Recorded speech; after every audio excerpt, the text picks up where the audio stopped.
Hi everyone, it's Ed from Runnable, and this is the head-to-head comparison review of the Saucony Endorphin Elite 2 and the Adidas Adizero Adios Pro 4.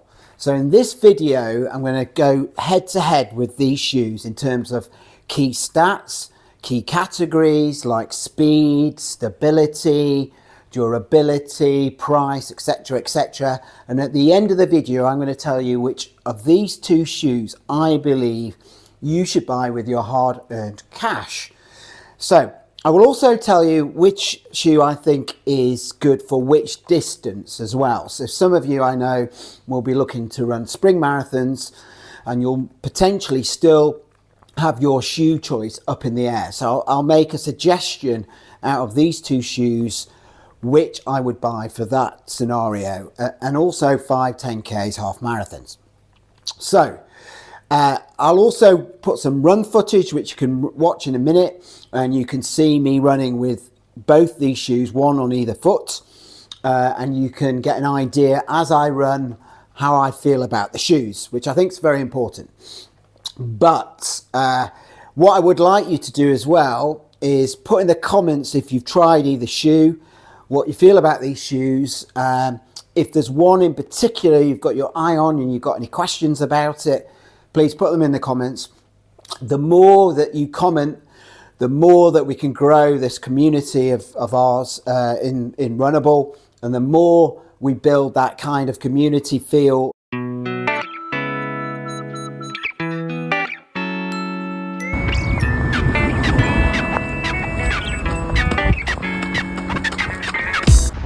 Morning everyone, it's Ed from Runnable. Yeah, it's Thursday morning, so I'm in the office this morning, so this is a very quick comparison of two shoes that I've bought this year. Two of the new super racing shoes, one from Adidas, one from Saucony. I think you know where I'm going with this.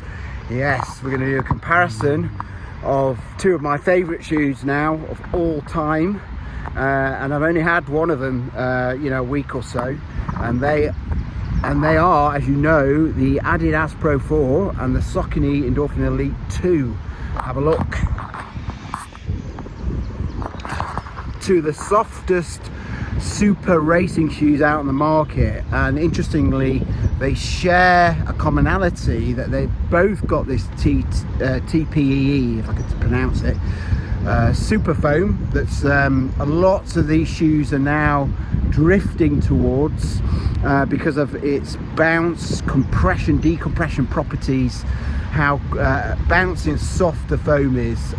Whether that's a good thing, well, we'll see. Maybe the test of time will tell us whether actually it'll cause runners like me problems with my knees and whatever else. But anyway, for the time being, let's compare. Let's keep positive, Ed. Let's compare the two, and as I always say, let's have it. See you later. Bye-bye. Right, so I think today I'm going to struggle to keep the camera steady because I've got two of the bounciest shoes you can imagine on my feet. Yeah, incredible feeling on both. So for anyone who wants a soft, bouncy, propulsive, super bouncy ride, then these shoes are perfect.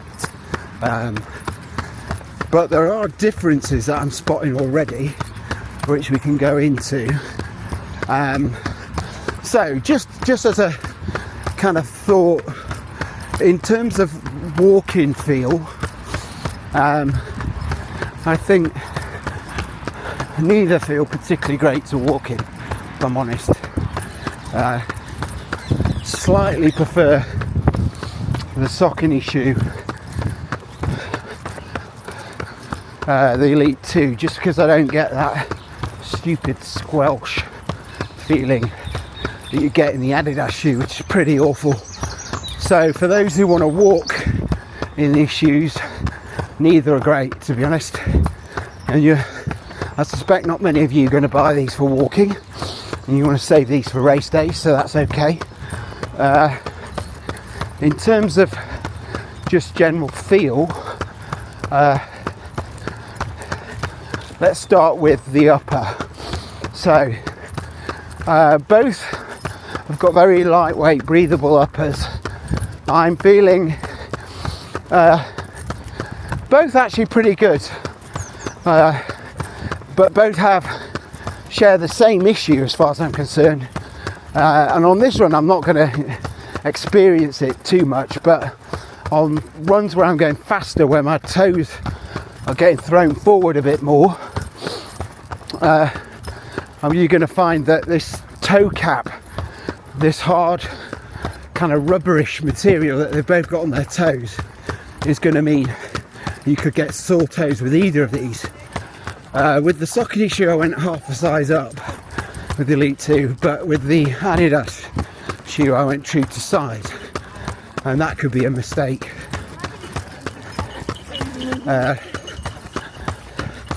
But all in all, on these kind of runs where I'm just, going at a kind of medium pace, I'm not feeling any discomfort. I think both uppers are really nice. I think the Adidas shoe feels a little bit kind of wider in the at the start of the forefoot, but as you get towards the toe area, really tapers in dramatically. Whereas the Saucony shoe feels narrower all the way up until you get to the toe area, where it's slightly wider. But it's kind of up to you what you do about that, whether you go true to size or you go up half a size. I think because the Saucony shoe runs a bit short, I would say that one is definitely a candidate to go up, half a size. The Adidas shoe depends on your foot shape. If you've got a wide foot, you might want to go up half a size just to avoid any toe issues. So that's the upper. Grip wise, I feel like the Adidas shoes definitely got the edge on grip, but hold fire on that for a second, because we'll be going downhill in a bit, and that's when I want to confirm or deny what I've just said. In terms of midsole, both got this super bouncy TPPE foam. Although the drop is smaller on the Adidas shoe, it's 6mm, so in theory there's more foam under the forefoot for me than the Saucony shoe. Doesn't feel like that. Feels like the Saucony shoe with the Elite 2, you're up higher and there's more foam, and the Adidas shoe feels a little bit flatter. It's not flat obviously, but it feels a little bit flatter and a little bit more natural and less substantial on your foot. I feel like the Adidas Pro 4 feels like a real proper, streamlined, nimble racing shoe, whereas the Saucony Endorphin Elite 2 feels a little bit more substantial, feels a little bit more, not clunky, it's not the right word, but still a racing shoe, but just a bit bigger and less nimble than the Adidas shoe. So I'm going to heel strike now, because I've got suspicions, and I know with the Adidas shoe neither are great for this, but let's see.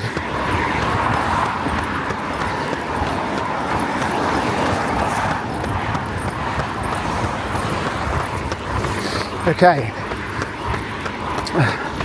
both incredibly soft when you land on the heel. If anything, the Endorphin Elite 2 is even softer than the Adidas shoe, which says something. So I don't feel like either of these are going to be perfect for heel strikers. What I will say though is that even without looking at them, it feels like there's a wider base on the Endorphin Elite 2 to land on. Right, let's go downhill, let's test the grip.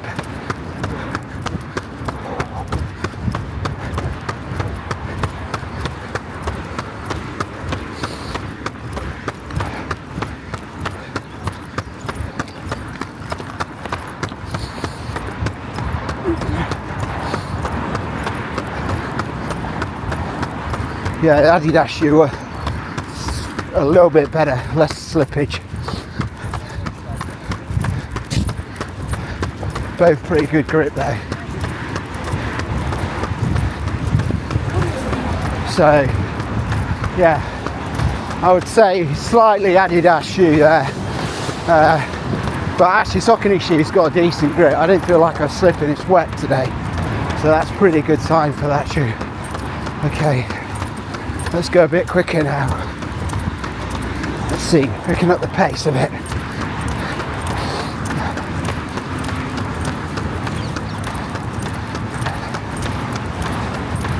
Oh, both feel great picking up the pace. Slightly different though. Adidas shoe feels flatter, less reliant on a rocker. You get nice compression, decompression. I can feel the rods, whereas the Saucony shoe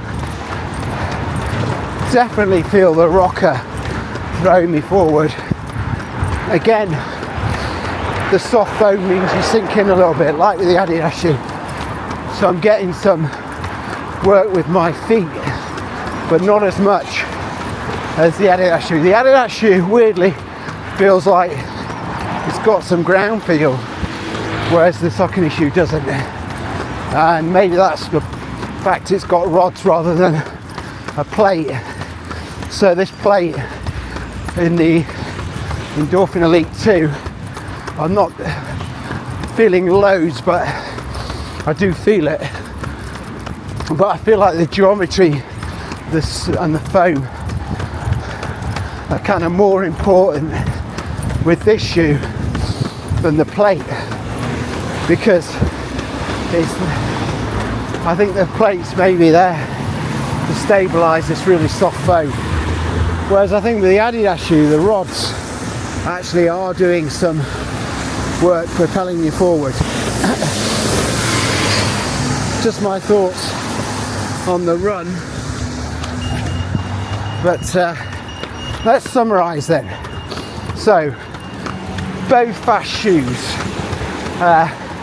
Adidas shoe feels more nimble, feels a bit more quicker compression, decompression. I'm feeling the rods a bit more. Saucony Endorphin Elite 2, that definitely feels more comfortable to run in. Both pretty comfortable though, more cushioned, feels like a lot higher stack even though it isn't. Feels like there's more pronounced rocker, less flat than the Adidas shoe. So if you're somebody who likes a bit of a rocker, you're gonna like this shoe because it throws you forward a bit. Both going up a hill now, both feel great actually, going up this hill, so that's a good tick.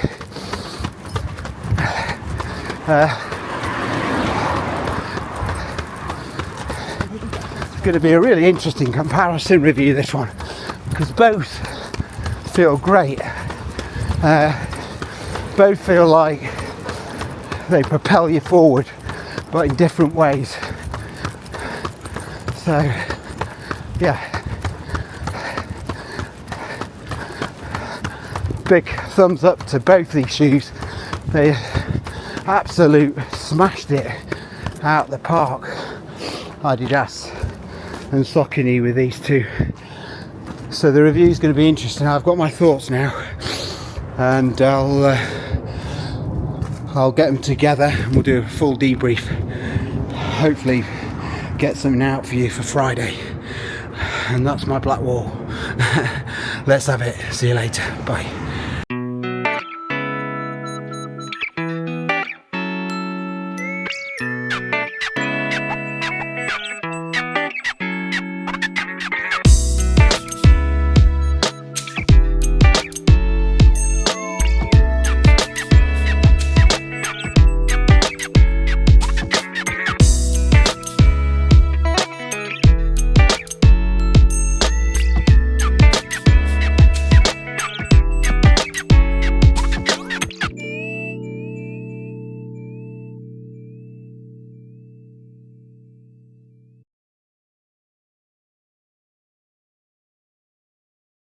Okay, let's go through some key stats related to these shoes.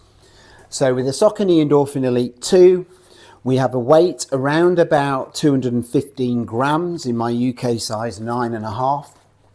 I went up half a size.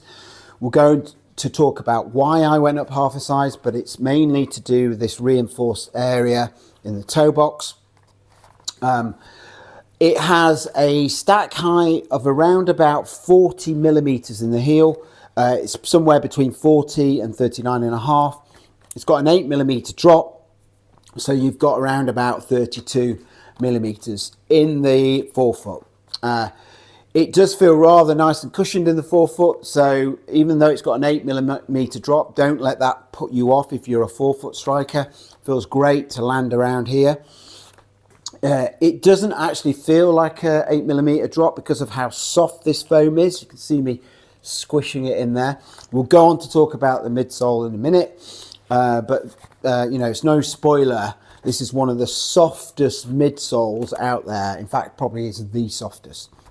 Okay, and then in terms of the upper, we have this Jacquard mesh upper that's very breathable. You can see through it. If I put my fingers there, you can see my fingers moving around just about.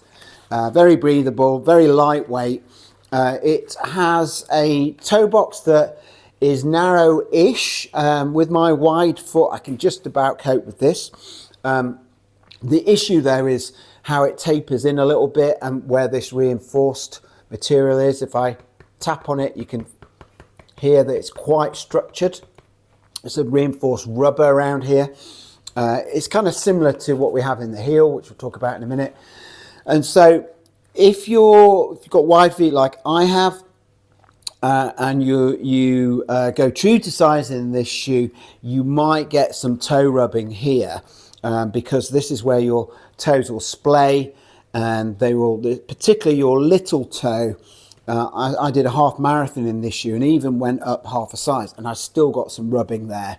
So I think if I'd have gone true to size, I might have had a proper problem with my little toe. So just bear that in mind. Other than that, I think the upper's great. It's got this booty all-in-one tongue that's attached to the rest of the upper.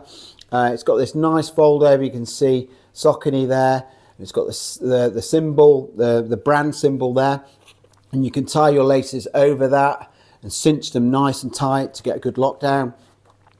Very minimal padding. Well, there's no padding really at all in the collar. You've got this nice pillow at the back though. You can use that to actually flip this back when you're getting the shoe on, so it's quite useful in that respect. But also you've got this rubber area that we talked about that grips your heel in place. And you've got this reinforced material that goes from here down to the bottom here. Again, gives that nice structure to keep your ankle locked in. All in all, I had great lockdown in this shoe. I think the upper is fantastic. The only thing I don't like about the upper is this reinforcement here and how it narrows. So all in all, I'm going to give this 4.5 out of 5. I think I'll just mark it down, that half a mark, because of that reinforced area. Okay, some similarities actually with the Adidas shoe. So again, you've got so the forefoot kind of widens here and then narrows, tapers in, and it tapers in even more than with the Saucony shoe. You can see quite a bit more, and you have this reinforced area again with this harder material. Not quite as hard as the Saucony shoe, but still hard enough to cause toe rubbing. Now I went true to size in this shoe, and I kind of wish I'd gone up half a size, but I've used it in a half marathon. I actually got less toe pressure on this than I did in the Saucony shoe. I think because the material, the toe cap material is not as severe as with the Saucony shoe, but still, I would say if you're on the upper limit of a size, I would potentially go up half a size. To give yourself a little bit more room. It's wide here, but it tapers in dramatically. You've got this lightweight micro fit mesh that's really lovely and light. Basically, whatever foot shape you have, it moves and allows a bit of freedom for your foot. It's kind of malleable in that respect. Again, I had great lockdown in this shoe. You've got a bit more padding in the collar. You've got very flexible heel counter, which is actually same with this shoe, very flexible, which is how I actually quite like it. With, again, minimal padding in the heel. You've got this nice pillow in the tongue. It's not fully integrated tongue, but I had no issues. It is attached further down. You can see the little stitching here, but it's not like this booty fit that you've got with a Saucony shoe. So I slightly prefer the booty style fit myself, but actually this tongue is perfectly fine. You've got a little tongue pillow here, but it doesn't come up high enough for you to be able to cinch the laces on top of it. So just bear that in mind. I didn't get any lace bite, to be fair, at the top of my foot. And like I said, I had good lockdown in this shoe. I think it's very similar style upper, actually. I would say this is another 4.5 out of 5. Again, I'm going to mark it down because of this reinforcement here and how narrow it gets in the toe box. It's a weird one because it looks a lot narrower than the Saucony shoe, but actually it's wider across this area. So your foot, if you've got wide foot, it's perfectly fine until you get to the lower bits of your foot where your toes are, and then it starts to narrow a lot, and that can cause some people some issues. I got away with it in the half marathon, but full marathon I have some doubts about whether I'd be able to cope with this true to size in this shoe.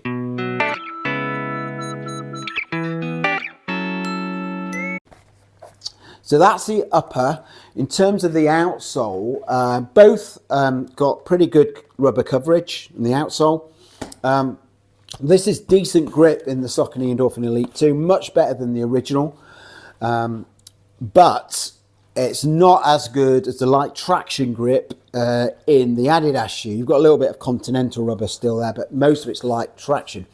And this is top tier, whereas I think this is more sort of second tier, maybe just behind Hoka and the Cielo X1 2.0, but it's by no means a bad grip. It just can't compare and compete with the light traction grip in the Adidas shoes. And let's be honest, along with Puma, Adidas nearly always nail the outsole. One thing I would say though is this heel is a little bit bigger than the Adidas shoe, as you can see.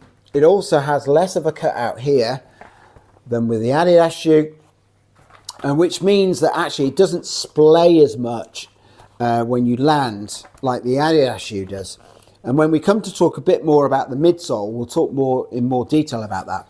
But in terms of outsole, I wish that it was a bit more solid around here in the Adidas shoe. So in terms of scoring, I think the winner here, clear winner here, is the Adidas Pro 4. And we're going to mark this at 4.5 out of 5. Just marking it down slightly because of this area. I wish that had been filled in a bit with some rubber coverage. But all in all, great outsole. And this, pretty good effort by Saucony, much improved over the original. Going to give this a 4 out of 5. And yeah, I think it's perfectly, perfectly fine. Might be nice just to have a little bit more rubber coverage. As you can see with the Adidas shoe, it's got a little bit more. It's only this area that's exposed, really.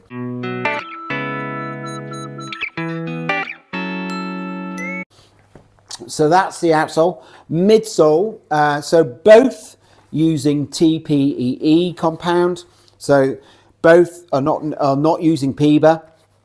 The TPPE is super soft in both shoes, even softer in the Saucony shoe, which feels a lot more bouncy and more like running on kind of marshmallows and springs than you do in the Adidas shoe, which is still super soft, right? This shoe is just remarkable how you can have such a soft shoe that is so efficient at when you land, it throws you forward. It's got a lovely rocker, as you can see. I think the rocker in this shoe I engage slightly more than I do in the Adidas shoe. Although you look at this there and you can see both seem quite extreme rockers. I just feel like I engage the rocker a bit more in this shoe, and it throws me forward, bounces me forward, is probably the right term, a bit more than the Adidas shoe. What I get with the Adidas shoe is when I engage the rock, I get a nice toe spring off, and I'm using my foot a little bit more in this shoe, although because of how soft this foam is, you also need good foot strength for the Saucony Endorphin Elite 2 as well. So just bear that in mind. Those of you with toe mobility issues, neither of these shoes, because of the soft foam, may be suitable for you, and you may be wanting to go for something firmer. So like for instance, the original one of original Saucony Endorphin Elite, you needed very little toe strength because it was so firm and it had such an aggressive rocker that it literally, your toes did nothing. It just rolled you through. In fact, all your toes did was kind of come up at a weird angle, which could cause problems in itself. This is a less extreme rocker than in the original. So if you had issues like I did towards the end of the Berlin Marathon, where my toes were aching from being in this position all the time, it's less apparent in this shoe. Still got a nice rocker, but it's less apparent, I think, because your toes are sinking a little bit into the foam. So to summarize, both super soft foams. The Saucony wins it there in terms of softness. Saucony has a carbon plate, which you do feel engaging, but I felt like I engaged the rods, carbon rods, in the Adidas shoe a little bit more than I did the plate in this shoe. I get more toe spring from the Adidas shoe, but I get more bounce and propulsion from the Saucony shoe. This feels far more, Adidas shoe feels far more normal and flatter to run in. This feels far more vertically higher up than the Adidas shoe, even though technically it's not, but it feels it. Far more substantial shoe, feels a lot bigger, less nimble, and it feels a lot bouncier and crazy. So what I would say to summarize is both have got amazing foams, but this one, the Adidas shoe, I feel is a little bit more stable and a little bit more traditional in the feel of running in this shoe. If you like the Meta Speeds, for instance, you're going to like the Adidas shoe, whereas this is a lot more crazy, and it feels more akin to, say, the Prime X Strung, or maybe even the Wave Rebellion Pro Beta or version 3, which feels very bouncy and extreme and throws you forward. Neither are stable shoes, and there are some, when we talk about stability, we also will have to mention how much difference the size of the forefoot is. You've got a lot more base here than you do in this shoe. But we're talking about midsole at the moment, and I think they're both amazing midsoles. I'm going to give them both 4.5 out of 5. I'm going to mark them down slightly. This one, because of what I talked about earlier, if you land on your heel, it splays. You get a bit of a squelchy feeling, and the roll through from heel to forefoot is a little bit sluggish in the Adidas shoe. For those who've tried it, that are heavier runners, heel strikers, you'll know what I mean. Whereas this shoe, I'm going to mark it down. It's not as big an issue in the heel, but when you do land in the heel, it does compress a lot. Okay, and that is a bit of a struggle, like rolling through from heel to forefoot. And it's also like when you land in this shoe, you get an irregular bounce at times. It can bounce you left or right. And that's because of the midsole, how soft it is.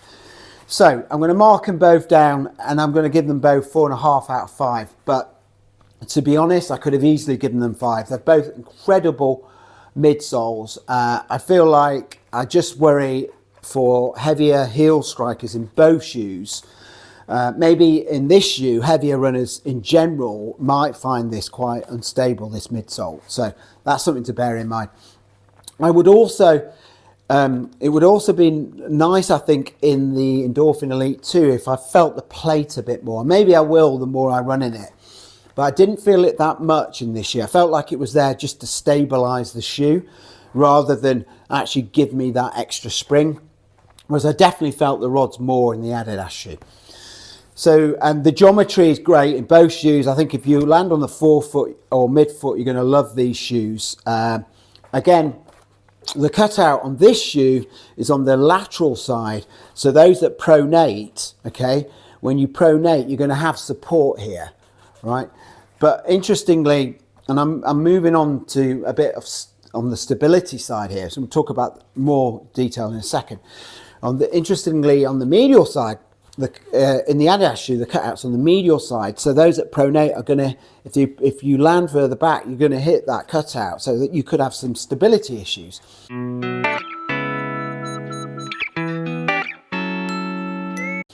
So if we talk about stability in general, it's a confusing one, because you would think from what I've said that the Adidas shoe is more stable.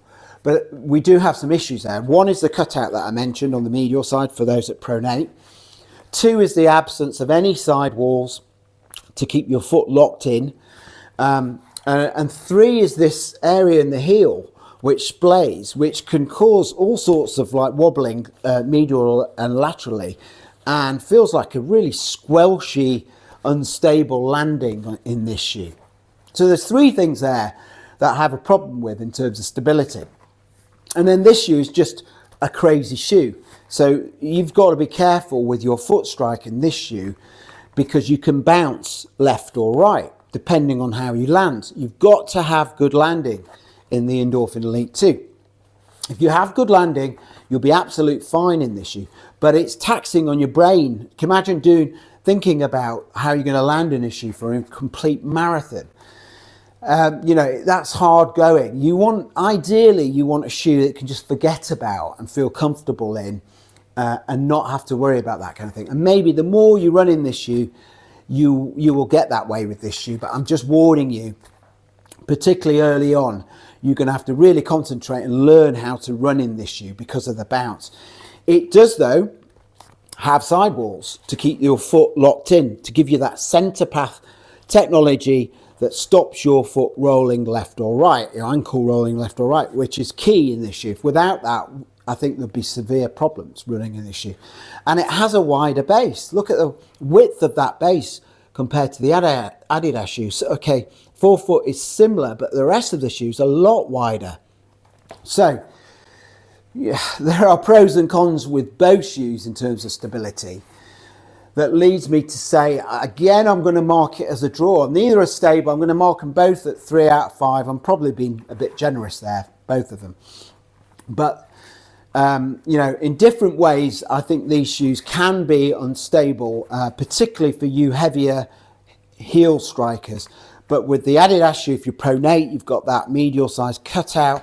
And in this shoe, for those who have problems with foot strike and you know, landing correctly with your toes splayed, you will have issues with this shoe because it has that irregular bounce. Okay. So that's stability. Durability, it's difficult for me to say at the moment. I need to do the 100 miles in these shoes. All I would say is there's less exposed midsole in the Adidas shoe. Both very soft, but this is softer foam, so it leads me to believe that the Adidas shoe will be slightly more durable than the Endorphin Elite. So I'm going to give the Adidas shoe 3.5 out of 5 and this shoe 3 out of 5. I've been told that the TPPE properties, they are quite durable foams, even though they're soft. So maybe I'm underselling these shoes there, but for now I think that's an accurate reflection of my gut feeling.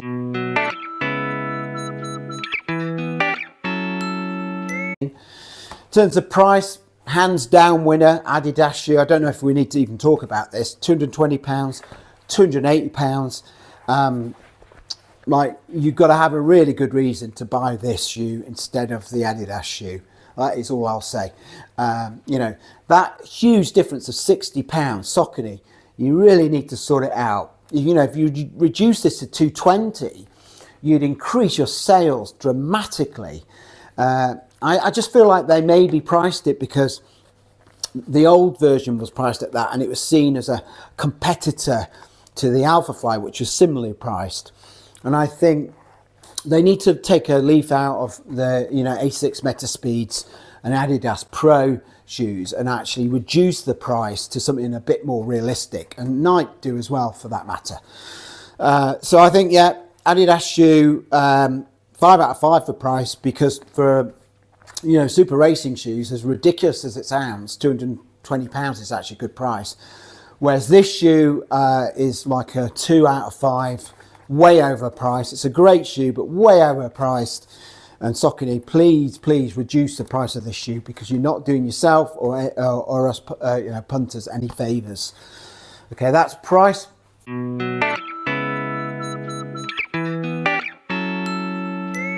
Speed, this is a very interesting category. So I'm yet to run a 5K in this shoe, but I've done half marathon in both shoes. And this shoe, the Saucony Endorphin Elite 2, came on top by a few seconds over the Adidas Pro 4. And I think it's the speed-wise, the further you go, the more the Saucony shoe shines. So I think this feels like a very good fast shoe for half marathons, whereas I think the Adidas shoe is a little bit more versatile. I think it's a fast 5K, 10K half marathon shoe. It's the marathon distance I'm not sure about in this shoe, whether I'll be able to cope as I go backwards in the shoe, whether I'll be able to cope with the medial cutout and also that heel of the shoe. If I end up struggling a lot and I start heel striking, then I have an issue. But in terms of raw speed, slightly give it to the Adidas shoe. You know, I think over 5K, we'll find out soon. I'm hoping to run a park run this weekend in this shoe. But over 5K, I think this is a bit more versatile and a bit faster. This I could use because it's more nimble. It's good at going around corners. I can use on any park run, any twisty turny, you know, 5K. Whereas this, I think, would only be very useful on those long straights where you don't have to do a lot of corners. I should have mentioned in the stability side of things, this is not a great shoe for going around corners. When I did the half marathon, when I had to turn a corner, which wasn't that often in Battersea Park, but when I did, I felt I had to really concentrate in this shoe. So for those speedy 5Ks that have a lot of twists and turns, I don't think this is going to be the best shoe in the world. So you would prefer, I would think of using this shoe more for longer distances, like road marathons, like Chicago, Berlin, which are long, wide, fast straights. And that would be my recommendation. So speed, slightly Adidas shoe, probably 5. Yeah, I mean, it's a fast shoe. I'm going to give it 5 out of 5. Also a fast shoe. But for those reasons I mentioned, 4.5 out of 5.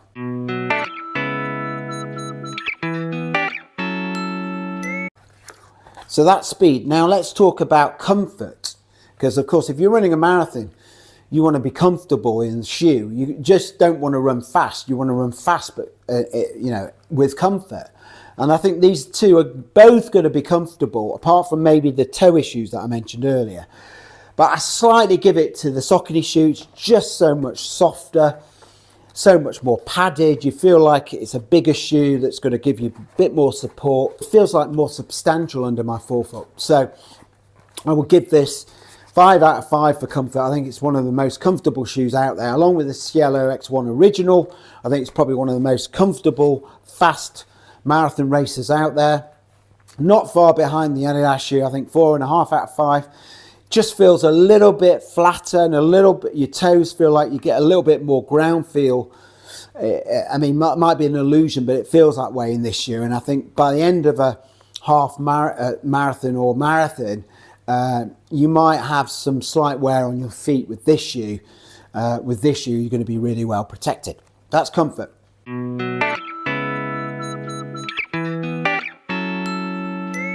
In terms of racing, like distances, like I've said, 5K, I think Adidas shoe. 10K, I think Adidas shoe. Half marathon, I think they come together pretty close. I'm going to give it just to the Saucony Endorphin Elite. Marginal, as I was proved by those two races I did.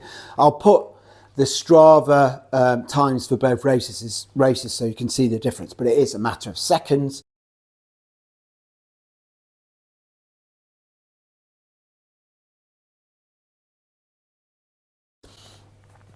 And also for marathon, I'm going to give it to the Saucony Endorphin Elite 2, just because of how comfortable and fast it is. This is a fast shoe, but slightly less comfortable. So all in all, I think for a marathon, out the two, at the moment, I'm feeling like I would just go for the Saucony Endorphin Elite, but that might change, right? I might forgo a bit of comfort and just think about pure speed, right? So that's my opinion on races.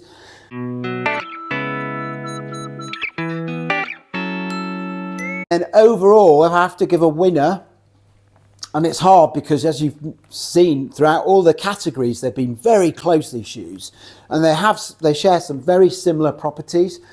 But all in all, because of the price differential, if I have to be totally honest and recommend one shoe for you, I'm going to recommend the Adidas Pro 4.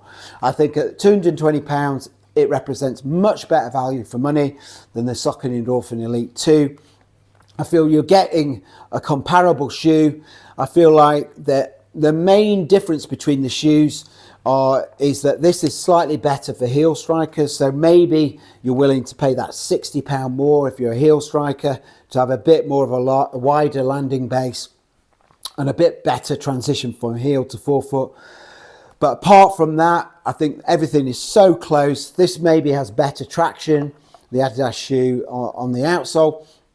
And for that and the price, I'm going to say today's winner is the Adidas Pro 4. But to be honest, it's a very hard selection. And for those looking for a really bouncy, wild, fun, exhilarating ride, like the Prime X Strung, you can see me smiling now. This is my kind of shoe, by the way. You're going to love the Saucony Endorphin Elite 2. And it's so much different than that harder, more severe first iteration of this shoe was the original. And for that, I salute you, Saucony. Just sort out your pricing and all will be forgiven. I'm looking forward to seeing both these shoes where they go, Adidas and Saucony, with this foam. I think they're both on an absolute winner with it. I'd love to see it more in their training shoes, if they can balance it somehow, making, adding more stability features along with this great soft foam, propulsive foam. You get such great compression and decompression in this foam. It's such a lively experience. I think it would be a shame just to limit it to racing shoes. And I think there's a lot to be had for training in shoes with this foam, as long as they can keep them reasonably stable. That's all I want to say today. Hope you found the comparison review useful. In the comments, as I said before, please put any questions you've got on these shoes. If you're thinking about buying them, ask me anything you'd like about them. And if you want me to do any races in them, let me know, and any future comparisons, let me know. I'm planning to do the Alpha Fly against the Endorphin Elite 2, and maybe the Puma DB8 Nitro Elite 2, and some of the other shoes, maybe the Wave Rebellion Pro Beta and the Hoka Cielo X1 2.0. We'll do those comparisons, but if there's anything else I'm missing, please put it in the comments. And that's all I've got for you today. Hope you enjoyed the review. Love you all. Let's have it. See you soon. Bye bye.